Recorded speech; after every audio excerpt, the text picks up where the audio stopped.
Here's how to add a video overlay using InShot.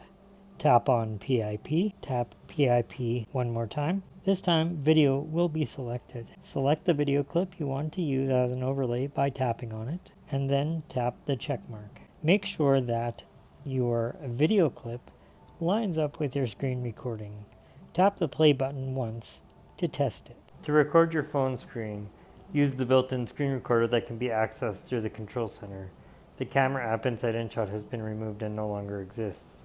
Once you've recorded your screen, you can bring the screen recording into InShot and edit it. Move your video clip ahead a little bit so that it appears over top of both of these clips. Once you've got your video clip in place, tap on it to select it, then swipe over and tap cutout one more time, and this automatically removes the background. If you want to remove the comment, tap on the check mark, swipe over with that clip selected, and go ahead and tap on mask. Select the mask that you want to use and adjust the mask so that it surrounds your face. This is perfect. Tap on the check mark and you can place the video clip in either corner. Since the clip behind me is showing you how to activate the screen recorder, that should be visible. I'm going to place my video clip in the left-hand corner. Tap anywhere on screen to deselect the video clip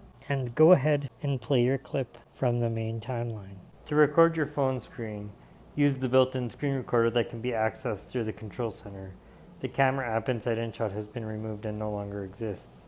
Once you've recorded your screen, you can bring the screen recording into InShot and edit it as normal. Exit PIP if your clip appears like this. After you add your photo overlay, remember to select that clip, then go ahead and pinch in so that the corners disappear behind the phone frame. If you want to resize your video clip and make it a little bigger, just select it and bump up the size like this. Go ahead and exit the PIP panel and export your video as it is. Tap on the share icon and wait for the export to finish.